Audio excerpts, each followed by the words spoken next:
Hi, everybody. I am author historian Jay Jennings, and this distinguished gentleman is. Hi, I'm Courtney Joyner, proud permanent resident of Visaria.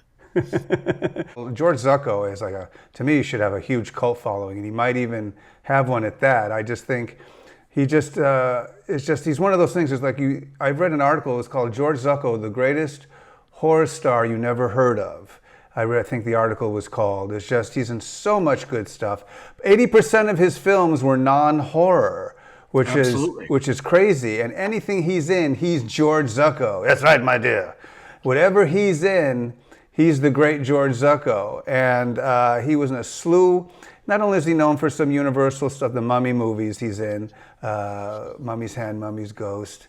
I think he's in, was it Mummy's Tomb, where he plays the holy guy.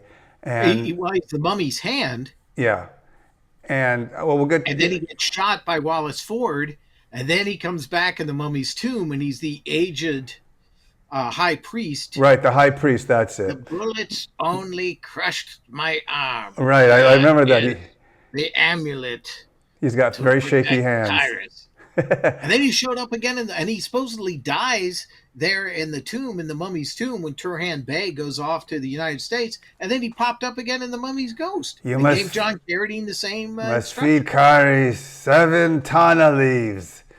So, and I guess we'll do Zucco, and then we'll just go in order of the films that he made, and I'll show photos from each one, and you can talk about you can give a little, Court, I'll leave this up to you since I did the synopses of the previous films. You maybe give a little rundown of each film, not a whole big thing, but just what the film was about.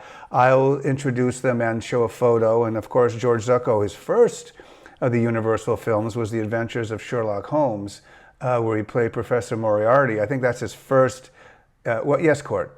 Yeah, but that was 20th Century Fox. 20th Century Fox, exactly, because they made was it the first two? The first two Holmes They films? did. They did Hound of the Baskervilles and Adventures of Sherlock Holmes.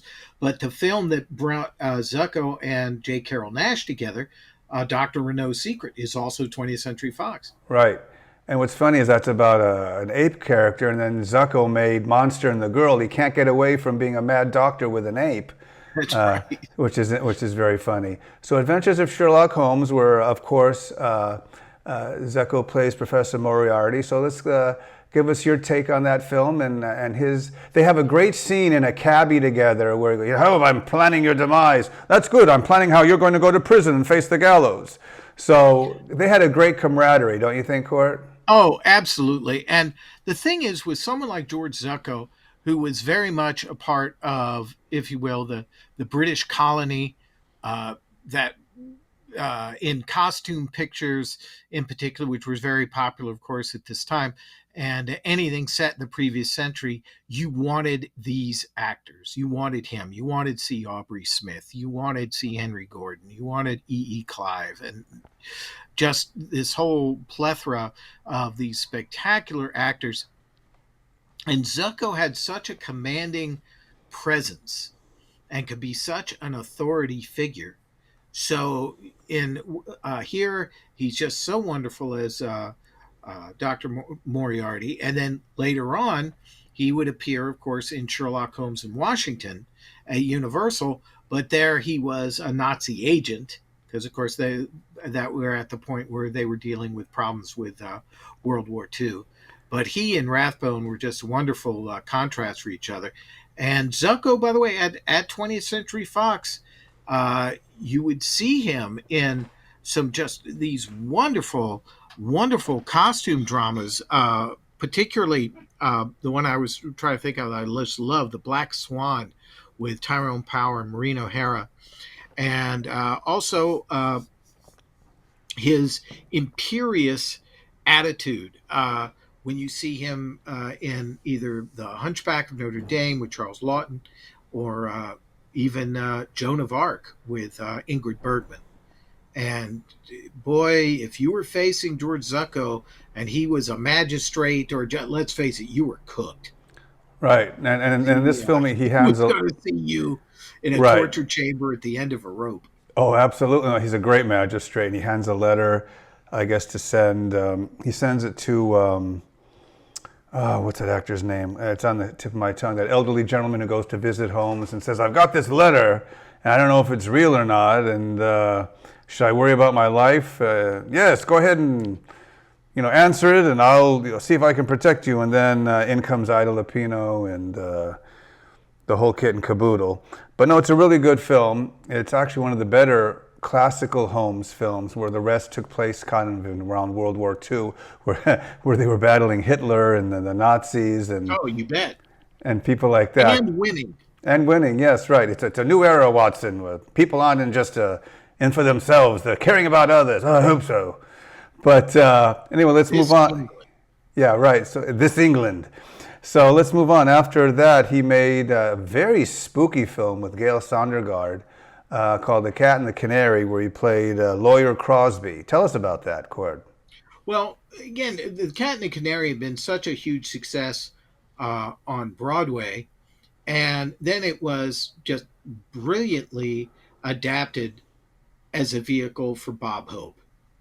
And this was so smart because, of course, the adding the comedy aspect to a traditional, very scary, because it had been made before as a silent film at Universal. Uh, so adding the comedic element to these movies, whether it was this and Hope and other comedians were following, but this is all pre Abbott and Costello, and that of course became their template with Hold That Ghost, and then of course later on when they were meeting the various monsters.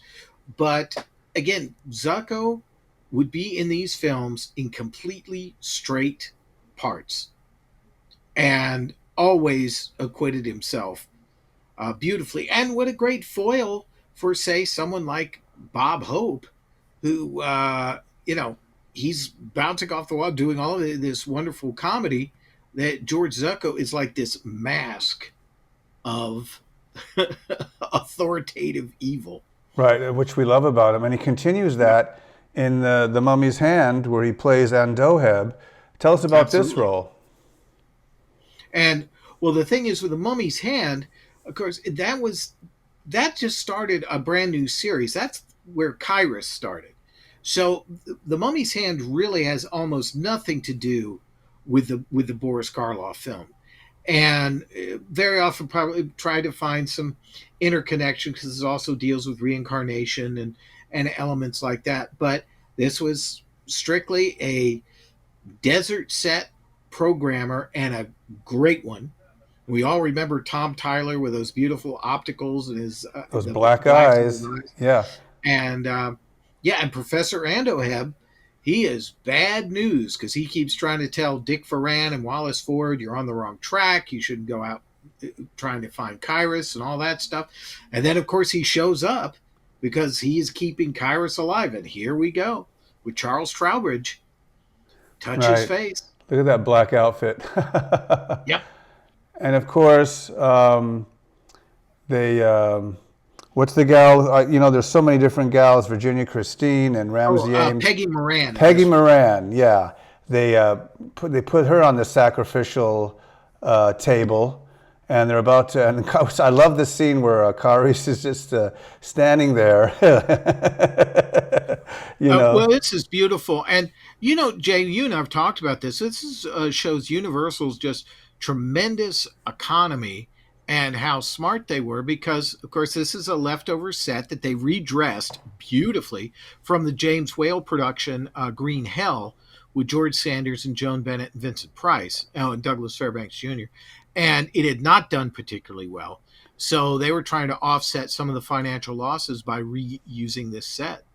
Right. And Peggy Moran, of course, later married the great director Henry Coster. No, Peggy Moran's really good in this. All the women in all the Mummy movies are really pretty, but I think Ramsey Ames, that's my girl right there. Oh, good Lord! But anyway, we'll have a whole show on Universal heroines down the road. Now let's move on. George did The Monster and the Girl. Not one of my favorites. Still a fun film. He played Dr. Perry, and then there's a famous line of that: "I'm Dr. Perry, and I'm a surgeon." kind of he has that some dialogue where he explains to who he is. That's always the kind of remarkable, if you will, visual when they have a gorilla on the table for surgery. Right. And yeah, I've always loved that. And What's you he's can't do being much after that. anesthetized, and Right. It's an okay film. What's the gal who stars in it again? What's her name? in the oh gosh, I know we're gonna get tomatoed for not remembering. She's that pretty girl. I yeah, forgot her name. Oh, Ellen. Ellen Drew. Ellen Drew. There we go. And there's Yeah. that famous scene where she's in bed sleeping and he's looking over her and he's like, "Well, what should I do?" But anyway, yeah. So anyway, after that is a really fun film that Zucco starred in called The Mad Monster, and it's also with Anne Miguel again and Johnny Downs. This is kind of a Glenn Strange as the Wolfman kind of thing, isn't it, Yes, Court? this is the Mad Monster. Has a couple of elements going on. Zucco is turning Glenn Strange, who's kind of a simple-minded handyman, into a werewolf to exact revenge on these other doctors that he thinks have wronged him. And there's a wonderful scene in this movie where he's in an empty room and there's a table with a bunch of chairs around it, and he imagines seeing all of his compatriots who he feels have, they were short-sighted, they didn't understand his genius and all this stuff, and he speaks to all of them. And Glenn Strange used to tell the story that Lon Chaney came to him and said, "What do you think you're doing?" And he goes, "What do you mean?" "I saw that mad monster. My God, you're using Lenny and the Wolfman together." And Lon was teasing him, but Glenn Strange was like, "Oh my gosh, I can't believe Lon Chaney actually went to some theater in downtown Los Angeles and bought a ticket to see the Mad Monster just because I was in it." He thought that was pretty All right, remarkable. this is one of my favorite scenes. Takes the whip from him. Um, yeah, I mean, he's so menacing. I mean, he's the master of of grimacing and expressions. And from Lampini, he gave some great expressions. It's just whenever he speaks, he doesn't just speak. He just contorts his face and really responds. Well, this is a very also telling still that you have here, Jay, because you see uh, George Zucco's right arm.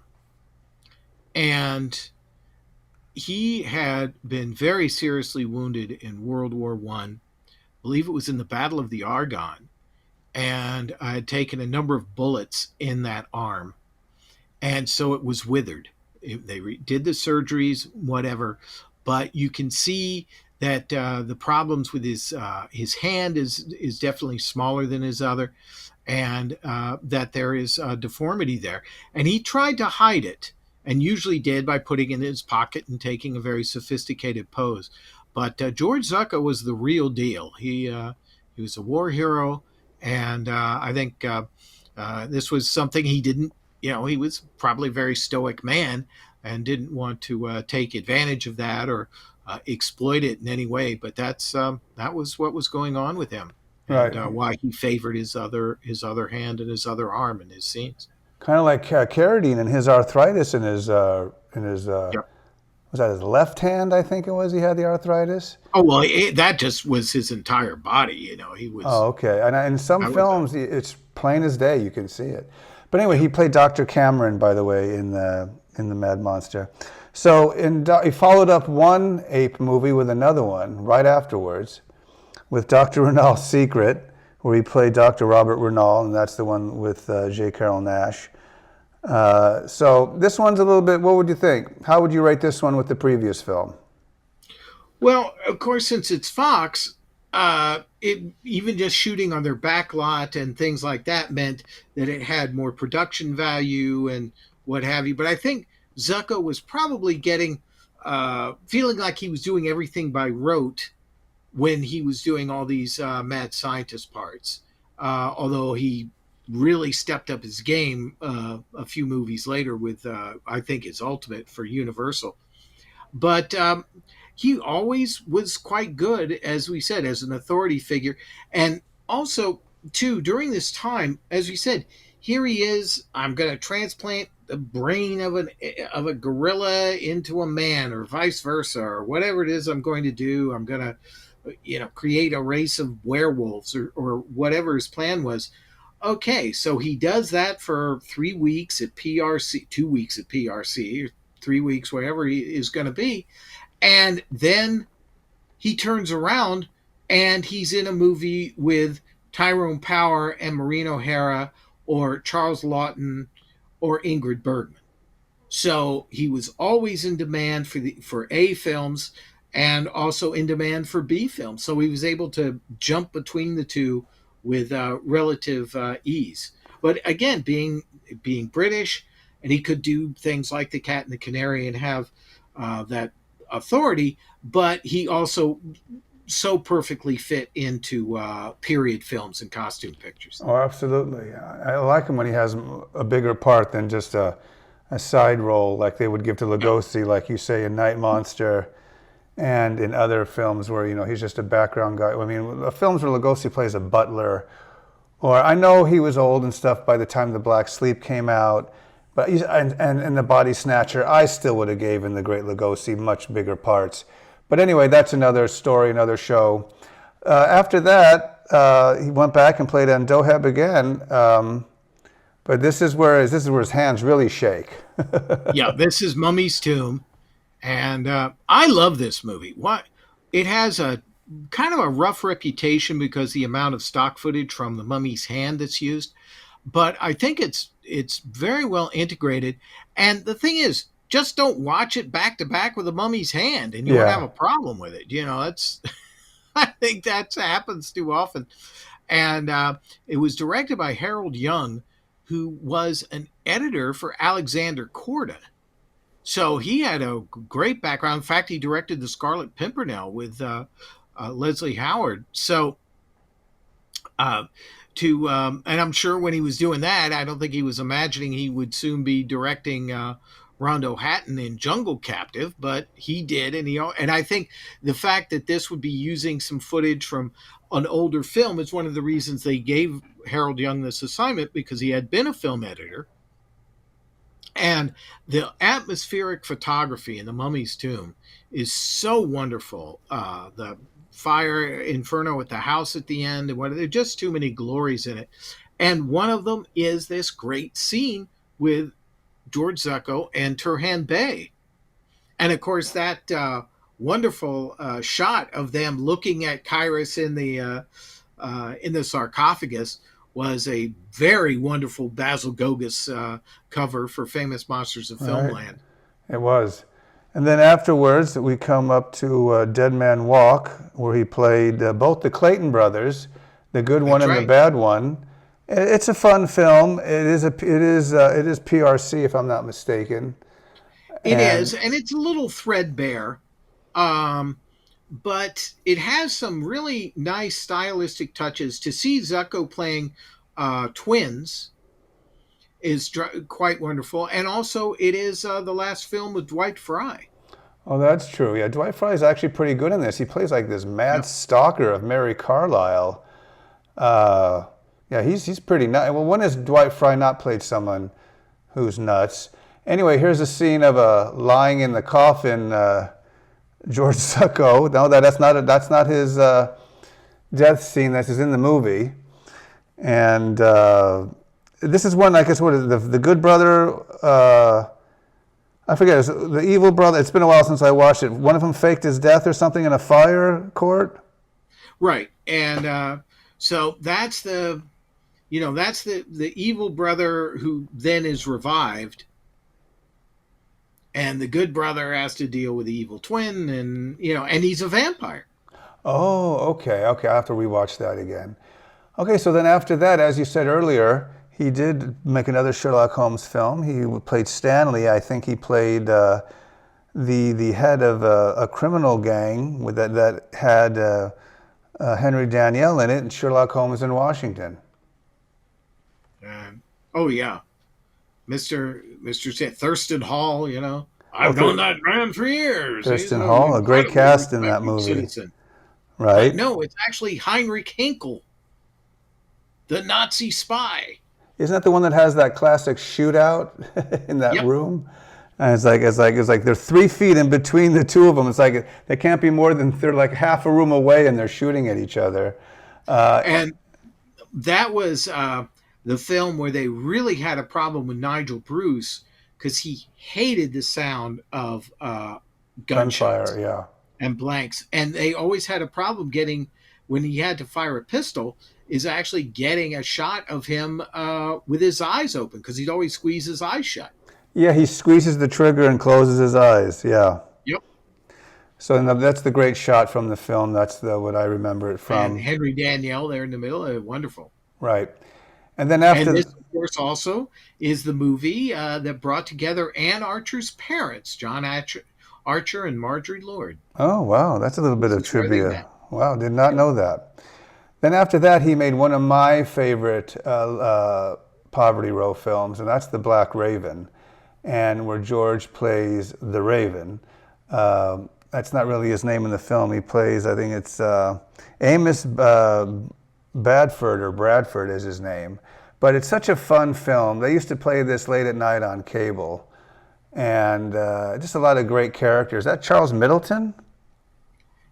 Yes, and there's Glenn Strange again, of course. Right. And And but the Black Raven is very much, if you will, kind of the almost a template for PRC and their own old dark house mysteries. They did a lot of this type of stuff, no, no, and they I put love The in one Black Raven. like George Zucco and kind of build the scares around it. But they were mysteries as opposed to strictly horror films with brains being transplanted and all that kind of stuff. Right. It was more like a mystery suspense. Yeah. Weren't exactly horror, but they used kind of horror names. Black Raven, Mad Ghoul. Well, Mad Ghoul's a horror film. But they would just use, you're right, kind of titles that would insinuate, scared to death, Oh, that absolutely. that kind of And in thing. fact, well, here you go. You can really see the issues with his hand where he got shot. Oh yeah, definitely on that one.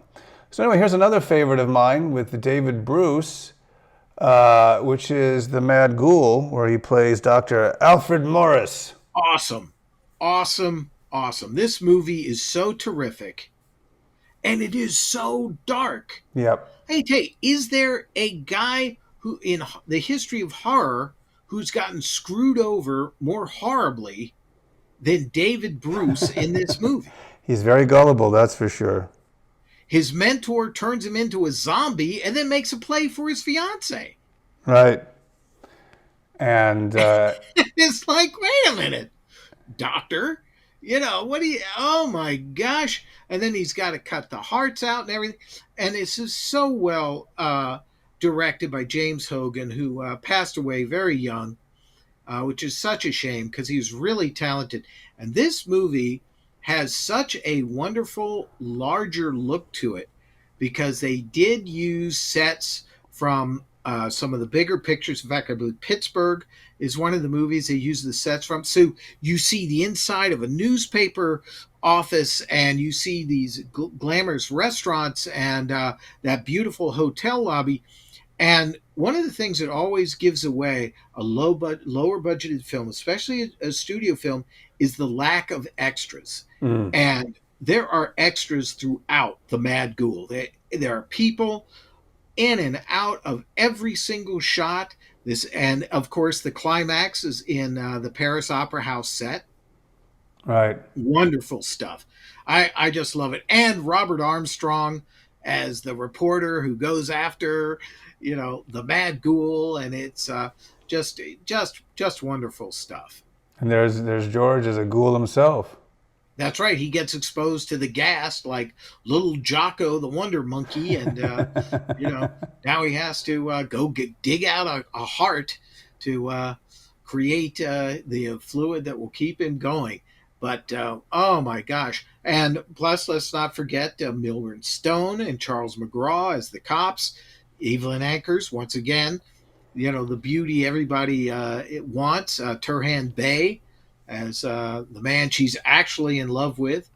And Oh, boy, there's a that lot of great upsets people. George Zucco. He thought he was going to really have a shot with her. No, it was a great cast. Milbert Stone's in quite a few horror films. I Absolutely mean, he is, yeah. wasn't just, I thought he was just Doc on Gunsmoke until I, got older. But anyway, let's move on to the next film, which is, I think, a lot of people's guilty favorite because Rambuna never fails, Courtney, and that we're talking about Voodoo Man. Old Voodoo Man. The cast is incredible from Lugosi, Zucco, Carradine.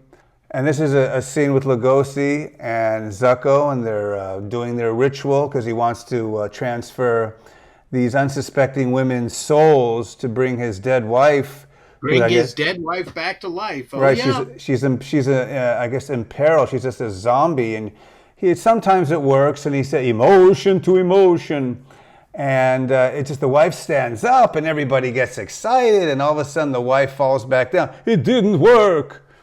So and in the background, Zucco is going Rabunai. So this is one of my favorite shots, actually, from the film. Well, I'll tell you what, though. Here's the thing. God bless George Zucco and these guys. You know, they signed on and they gave it their all. He was a pro and he stepped up. No, absolutely. So let's move on to the Mummy's Ghost, which is Ramsey Ames. I like to always say, if I would have been back then, I would have tried to maintain her friendship. Let's just say, if I was alive back in the day. Oh, Ramsey Ames was I smoking. know we're just going on and on about Ramsey Ames. Now, I've always loved the advertising for the Mummy's Ghost because, if you notice, they have Lon Chaney in a visual cameo on all the advertising without the Kairos makeup. That's true. Look at that. Yeah. Yeah, and it's this was directed by Reginald Leborg, who I got to know, and he loved George Zucco. He just said he was just so prepared and all ready to go, and he really liked him a lot. And again, here he is under a very elaborate Jack Pierce old age makeup, and once again, 9 10 leaves for mobility. Yeah, he's just wonderful. Yeah. But who else in other than of course, we just watch Ramsey Ames and applaud. But Barton McLean is so great in this movie as the befuddled police inspector. You know, first you're telling me it's a living mummy, and now it's a reincarnated woman. Sounds like a bunch of applesauce to me. Right. I As, love him. as the I comic just love relief. it. And two, the scene where, of course, Lon Chaney injured himself, but where he destroys the museum and smashes all the glass cabinets and all that stuff, and you see where the glass cut Chaney in the chin, and the blood is leaking through the makeup. When you see the stills, and even in the movie, it looks like black spots along his chin and along his neck, and that's blood. Wow, I didn't know that. That's interesting. So after this great movie where he played the high priest, George went on to not be third billed in Return of the Ape Man. This is a very famous story. Frank Moran is the ape man. Carradine and Lugosi thaw out this Neanderthal guy, and there's different stories on what happened. Where Zucco, maybe he put on the same makeup you see there that Frank Moran had on, and they filmed his scene. There is a. I have that lobby card right here. What do you got? Let's see. There he is. There's George Zucco in a color scene Yep. from There his we go. from basically the only scene that's found with him in it. And whether his injuries played a part, or he just realized, what am I doing in this? For one reason or the other, here I'll put it there. Oh, there we go. Yeah. It So was But you know what? It's so funny. It's just like he's third build. Has that happened before where a guy is not in the movie, basically? Yeah, I had always understood that after this scene, I don't know that he was backing out, but apparently he did have an appendicitis attack, and but that is definitely him under the makeup. And then afterwards, as we know, it was Frank Moran, and it's Frank Moran on that title card. Right. He's right. He listed right underneath the main stars. So anyway, it's an okay film if you're into the original Ape Man, where Lugosi is on all fours as an ape. Uh, Probably the Nadir. This one and the Ape Man are probably the two worst of its kind. I mean, they're all fun. Don't get me wrong, and I've been kind to all these films up until this point. But there is a time where you got to say, wait a minute, this Well, film. I don't mind this picture so much, but the scene with Bela looking for the caveman, and he's just walking down the street with a blowtorch. Yeah. Yeah, Stay that's clear of my blowtorch. Right, exactly. I know. I'm just like, oh, okay, there you go. But Anyway, it's also nice in a picture like this to see him playing off John Carradine. no, just to see the three of them, of course, absolutely. And that's not in a role like in Voodoo Man. Right. Um, but anyway, after Return of the Ape Man, of course, was House of Frankenstein, which we already did a feature on, as Professor Bruno Lampini. Absolutely. And of course, we've already gone through that, but we have to mention it. Great film. He's in it too briefly. We all wish he was in it a little bit more. Okay, I think I got one more photo that we'll show. There's his death scene.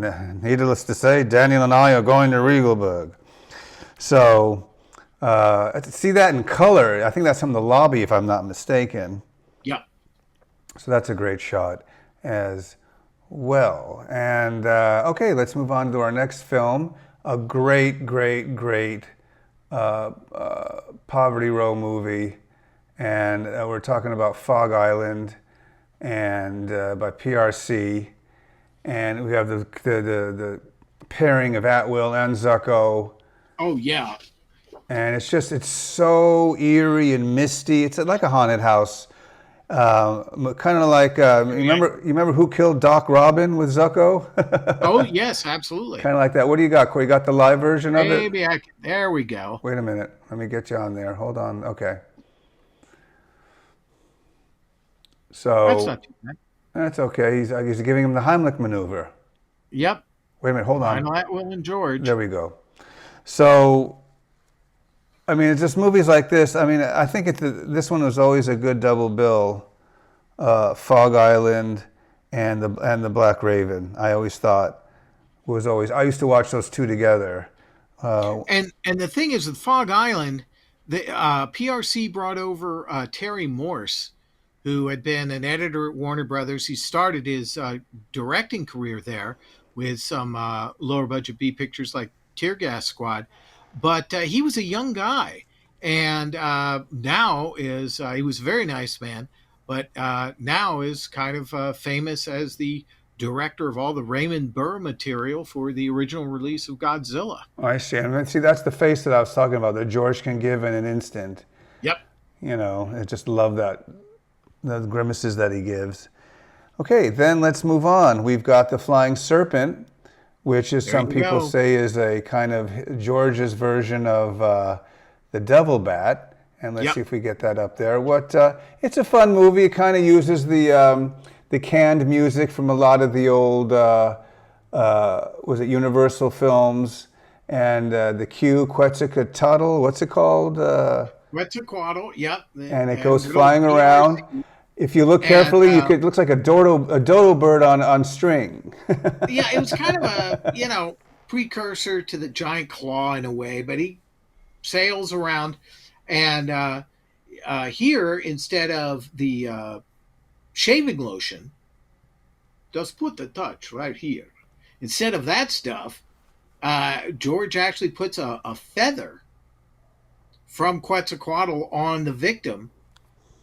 And then Quetzalcoatl comes and attacks the victim because he wants his feather back. Right, and there's another great look that George gives, as he always does. Then next came a very strange film called Scared to Death, which was Lugosi's only color film, color horror film. And it's the same kind of thing. It's kind of like, don't laugh, Court, but it's kind of like The Black Cat, where Lugosi is seeking revenge on a doctor, and he doesn't. I mean, I don't think it's for the taking of his wife, but he doesn't like the shenanigans. I guess they worked together. They had an act or something like that, and he has a bitter taste in his mouth. And I think Lugosi, this is the slowest he's ever delivered his dialogue. You, sir, are a cop. Well, the thing is too, the movie is directed by Christy Cabani, who was a very experienced director. We did the Mummy movies, some of the Mummy stranger. movies, yeah. That's right. He directed The Mummy's Hand, and but he had gone all the way back to D.W. Griffith. He and Raoul Walsh were Griffith's ADs, on Intolerance and all this type of stuff. And so this is an odd movie. It kind of can't. It has that very startling opening with Molly Lamont's head in the box and all this crazy stuff. But then there's the comedy stuff with Nat Pendleton, who was a great comic actor, and there's Bela Lugosi with Angelo Rosito, who I worked with, and it can't really seem to decide between the comedy aspect and the horror aspect and what have you. But to see Lugosi in color and it's a real mixed bag, this film. Yeah, I have to agree with you. And then I have a special one at the end. I don't know if you want to call it horror, Court, but I included it because it has little tinges of horror, and it's with Lucille Ball and George. Of course, I'm talking about Lured. Lord, absolutely. And it was neat to see him in this film. And of course, Boris Karloff's in it as well. That's true. And directed by Douglas Sirk before he had his gigantic successes with Rock Hudson and Written on the Wind and All That Heaven Allows, and these wonderful gigantic melodramas, The Tarnished Angels, and it's just an interesting gaslit mystery. And Lucille Ball is really wonderful in it. It's kind of overly complicated, A little but bit, yeah. it's a very interesting movie. It's very well made. No, it was well made, and I enjoy it. Actually enjoyed it. It's not really horror, but it's kind of a mystery, and so I guess I included it into the George. Well, and shortly after that, for George Zucco, he retired, and he was afflicted with. I mean, at that time they didn't know whether Alzheimer's or whatever it might have been, but he unfortunately was hospitalized for most of the rest of his life, and he did not pass away. I don't think until almost 1960. Right, it was 1960. He was in about 96 films, mostly American-made over 2 decades, from the 20s to 1951. Played a villain, nobility, mad doctor, stuff like that. We talked about all the things he played in. Charlie Chan in Honolulu he's in. He's in After the Thin Man, Fast Company, Arrest Bulldog Drummond. So he made a lot of non-horror as well. Tarzan and the Mermaids, of course. Oh, sure. Well, he was a big in-demand character actor. Right, why not? I mean, he proved what he can do. So anyway, we close the door on George Zucco. Thanks again for watching, and Boris is going to see us out, and we'll see you next time. Bye-bye, everybody. Bye. Thank you for joining us. Join us next time when we'll cover other topics like universal horror, Poverty Row, and profiles on people like Bela Lugosi, John Carradine, Peter Lorre, and even on myself.